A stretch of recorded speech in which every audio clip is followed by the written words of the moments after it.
ازيكم يا حلوين؟ عاملين ايه؟ يا رب تكونوا بخير. لو اول مره تشوفوني، انا رؤية، مصريه عايشه في تركيا. مش قادره افتح عيني من الشمس في شهر 2، جو تلج. بس سبحان الله سبحان الله، من رحمه ربنا علينا ان احنا في شمس النهارده. فقلنا ننزل كده نتمشى شويه على الساحل. وهوريكم الساحل، يا رب يعجبكم. الساحل ده اسمه ساحل سوسيال للناس اللي هتسأل، عشان في ناس بتدخل تسألني في الكومنتس يعني وكده.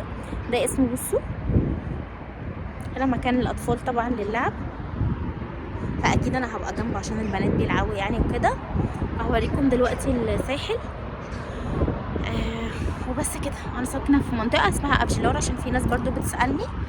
أنا ساكنة في منطقة اسمها أبجيلار.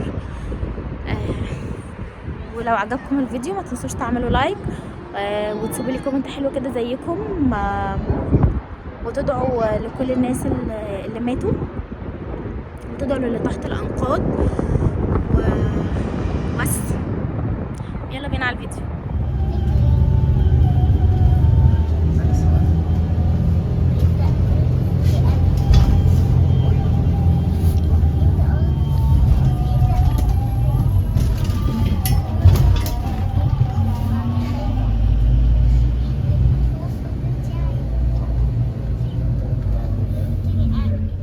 Millet kandırmayın, kandırmayın. Arabayı bu kadar. Yaşamlar yahu neydi yani? Sizinki hak yemeği, hak yemeği.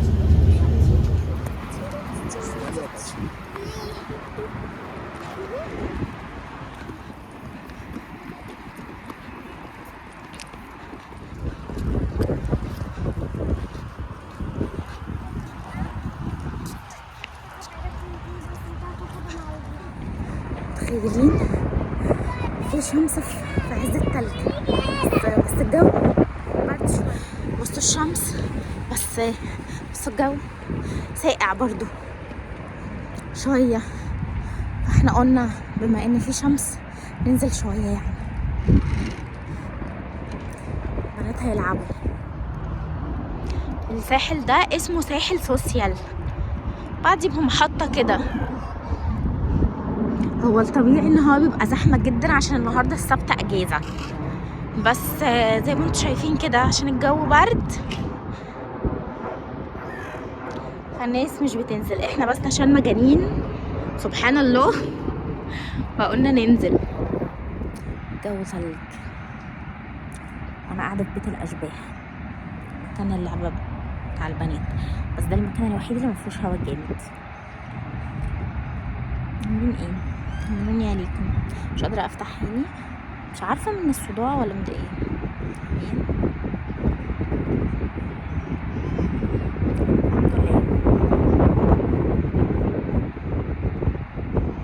بصوا احلى حاجه في الساحل ان سبحان الله، بصوا هو الشجر ده بيبقى في الصيف اخضر جدا وكده، بصوا دلوقتي بيبقى شكله كده يعني. طبعا بيبقى خلاص كل الحاجات اللي عليه بتبقى وقعت يعني وكده. وهناك كده البحر هنا بقى بتلاقوا في الصيف كله بقى جاي كده وقاعد وبيشوي وناس قاعده، فاهمين؟ بيبقى الجو حلو جدا جدا بقى في الصيف على البحر كده على طول. اوقات ما بيسمحوش للشوي غير بره شويه كده، هناك خالص كده بيسمحوا للناس ان هو تجيب الشوايات بتاعتها وتشوي وكده. وهم هنا بيعشقوا الشوي يعني وكده، والتخييم والحاجات دي يعني. بس ده شكل الساحل، انا بحبه جدا سبحان الله، عشان يعني بتحسوا فاهمين بالخضار بقى والبحر وكده يعني. فلو حد عنده اي طاقة سلبية بيجي يطلعها في المكان هنا.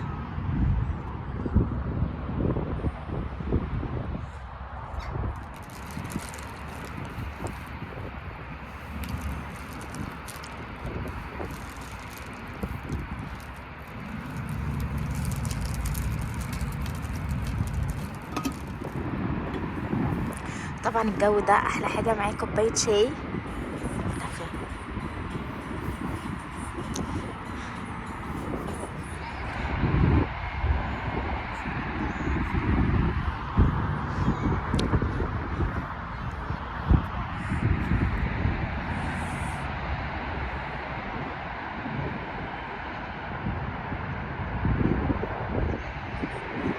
للساحل. استنى،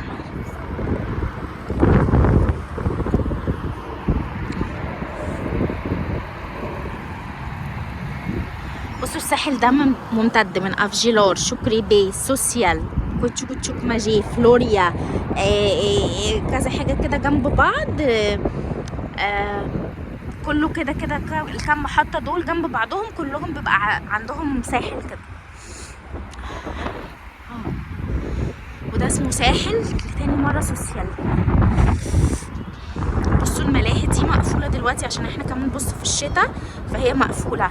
هنا كل حاجه بتقفل في الشتاء.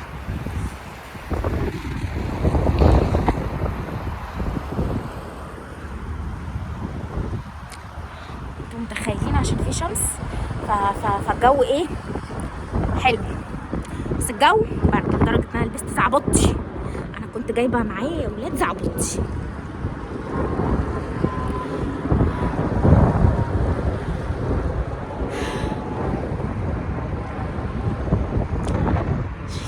شايفين محمد وجولي وخديجه قاعدين هناك في البرجوله دي. جبنا معانا شاينا وحاجتنا، قلنا نقعد بس ساعه بالظبط كده وهنروح. معايا تغيروا جو البيت، بس الصراحه يعني العاقل يقعد في بيته في الجو ده الصراحه يعني ما تفكروش تنزلوا في الجو الصعب يعني ربنا يرحمنا الجو تلج. بصوا السفن اللي واقفه هناك شايفينها.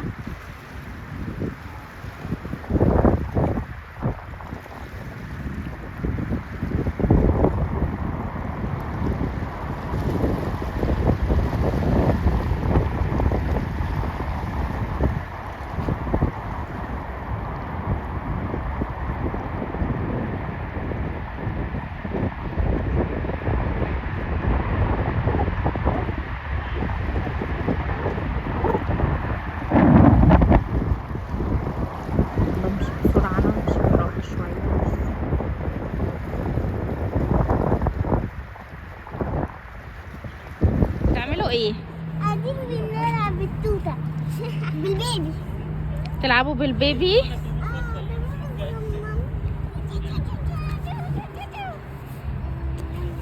بالراحة عليها بالراحة طب عشان ما تخافش. هي بس بتخضر لما حد بيلمس ده. طيب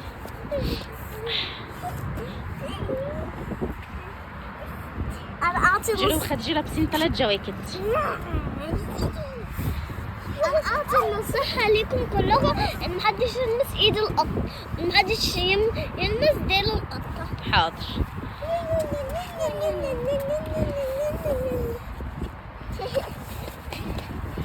ماما سيبينا نلعب. لا يا ماما يلا نروح، كفاية الجو برد جدا. بسكتي.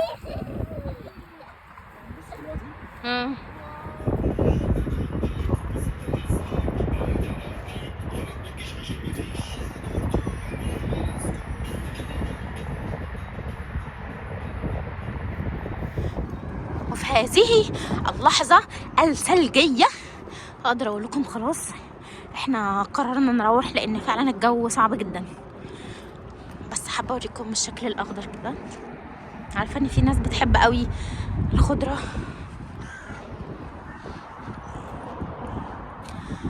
فاحنا كده نعمل ايه للساحل. باي باي. بس انا هروح البيت اعمل حاجات معاكم لسه.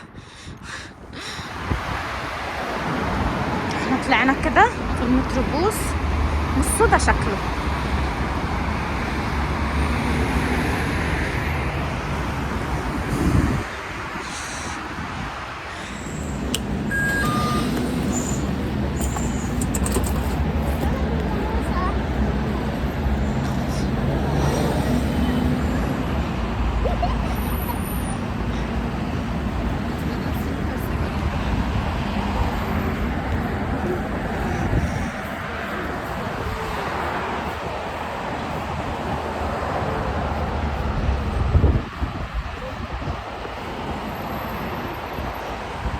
احنا هننزل نركب محطة واحدة بس وننزل. جوري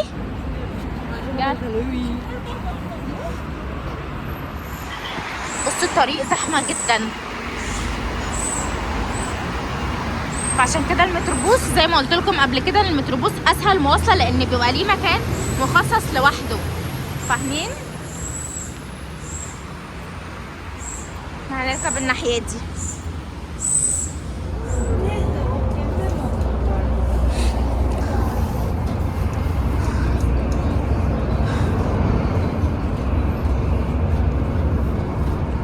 المكنه دي كمان خلاص احنا بعد ما نزلنا بحط كده بترجع لي فلوس، رجعت لي 7 ليره و60 قرش.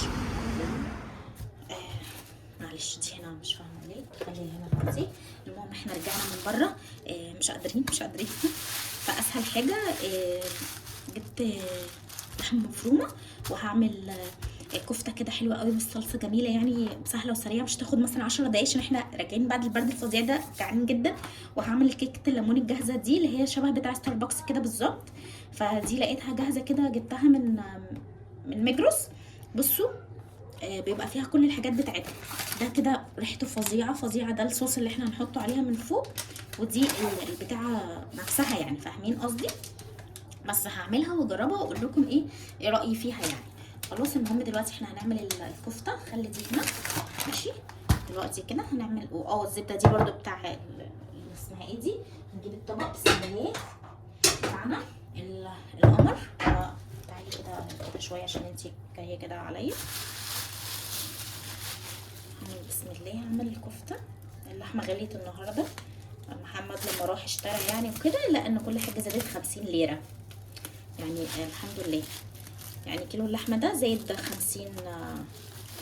50 ليره، وكل بقى الانواع قصادها زادت.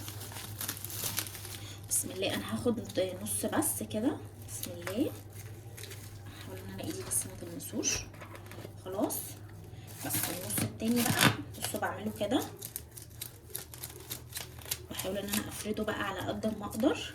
خلاص واعمل مثلا، انا اخدت حبه بس على قد الاكل النهارده. بصوا هحط اللي هي بهارات الكفته دي بسم الله، واحط فلفل اسود،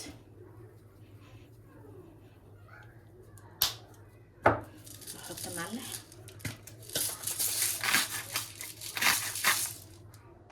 واحط بابريكا، واحط سماق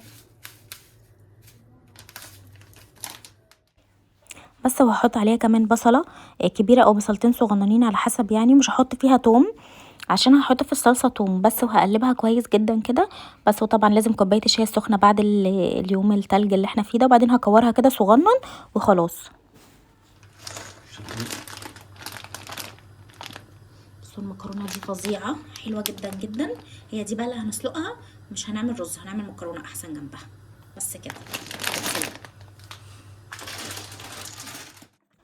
هنا كورت الكفته كلها وهبدا انزلها واحده واحده في الطاسه من غير اي ماده دهنيه خالص، لان انتوا هتشوفوا دلوقتي هي هتنزل كميه دهون قد ايه. فانا بحب اعمل الحركه دي، بس بسخن الطاسه كويس جدا جدا، وبعدين ببدا انزل بالكفته كلها، وبعدين ببدا اقلبها بقى يمين وشمال لحد ما تاخد اللون اللي انا عايزاه. بصوا ده شكلها كده استوت خلاص. هنشيلها بقى نحطها في الطبق ده بس كده اهو. طلعنا خلاص الكفته. دلوقتي بقى بصلايه كده كبيره في نفس الزيت اللي نزل من الكفته. احنا زي ما شفتوا انا ما كنتش حاطه اي ماده دهنيه، دي الدهون كلها اللي نزلت من الكفته. نزلت اهو بصلايه كبيره بسم الله، وهقلب كده.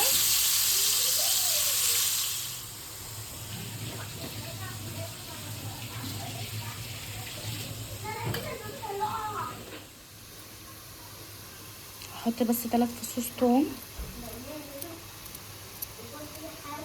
مش لازم اقطعها صغير، احنا جعانين وانا عايزه اخلص بسرعه بس كده. بسم الله. اول ما ريحه بس التوم تطلع هنزل بالصلصه.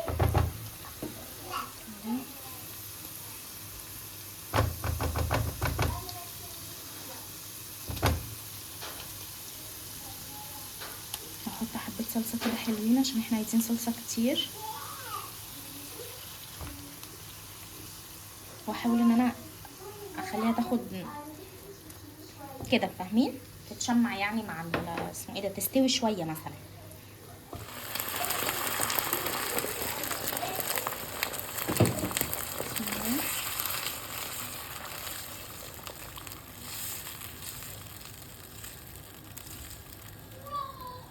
حطينا خلاص كده الميه، هبدأ بقى احط التوابل عليها. خلاص عندنا الصلصة، بسم الله. هننزل بقى بسم الله بالكفتة، وهنسيبها حوالي اقل من 10 دقايق اصلا عشان هي مستوية.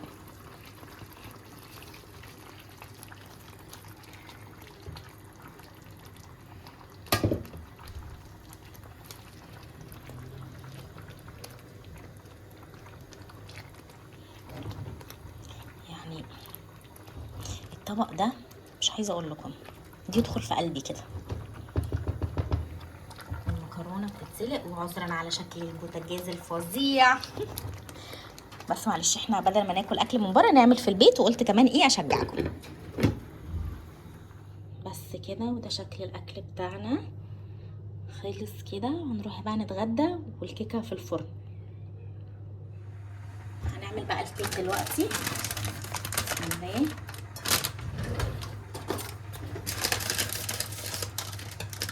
هنعمل الكيك. اول حاجه هحط الخليط بسم الله.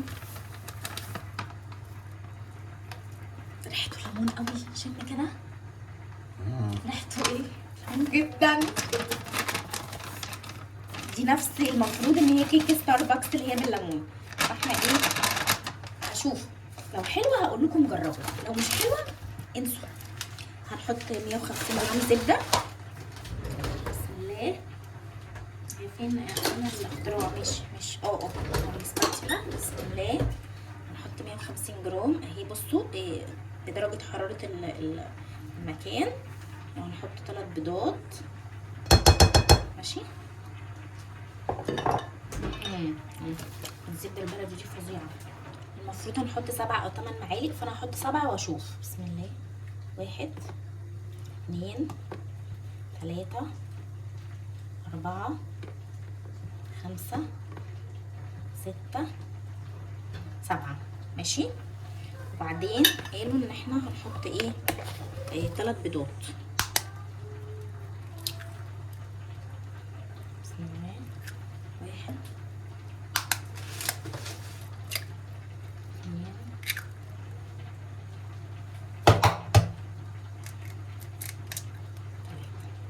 خلاص. بعدين هحاول ان انا ايه بقى هقلب كل ده كده في بعضه. مش هحط فانيليا على البيض لان هي اصلا بالليمون، فهي ريحتها ليمون جدا.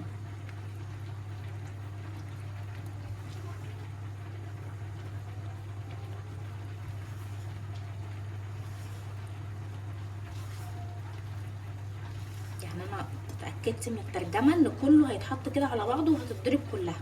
مش المفروض نضرب البيض الاول؟ يعني كنت حاسه ان احنا المفروض نعمل كده، بس انا قلت امشي بالخطوات بالظبط.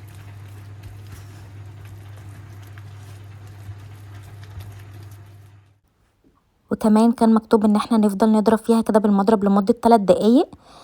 بصوا لو شفتوها قدامكم هاتوها، حلوة جدا جدا. وكمان احلى حاجة ان انتوا تعملوها وتاكلوها تاني يوم، بجد تاني يوم خطيرة. انا بسجل لكم الصوت تاني يوم بعد ما اكلناها، ولسه كمان بنفطر منها دلوقتي. فظيعة حلوة جدا، جربوها هتعجبكم جدا جدا. تاني يوم، اول يوم مش هتحسوها احلى حاجة. بس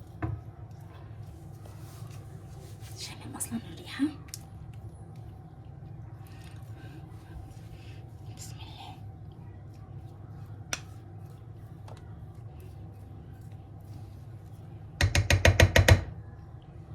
تحسها كريميه صح؟ عكس الكيكات اللي انا بعملها صح، او اللي احنا كمان.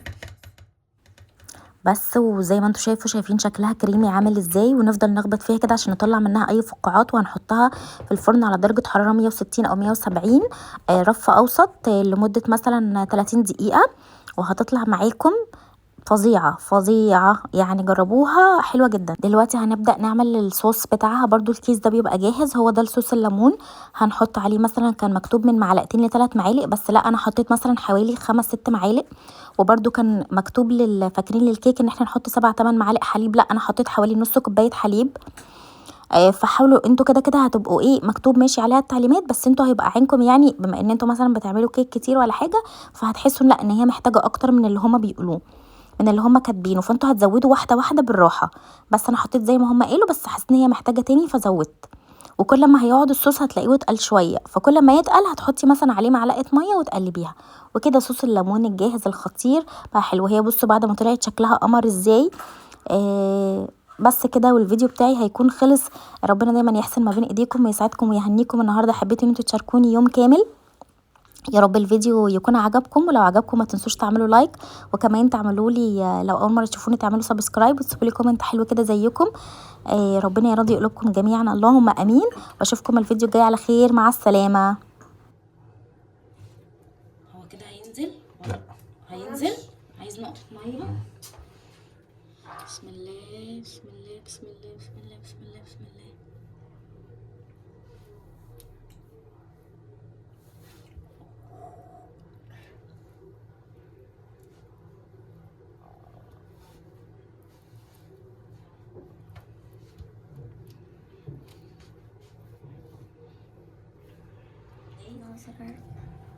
بسم الله. بص هشه ازاي. استني يا خديجه. ما شاء الله. بسم الله.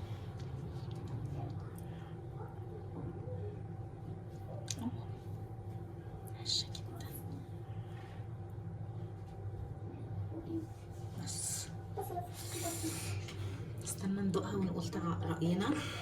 دوق كده. بسم الله. دوقي يا خديجه. دوقي يا جوري.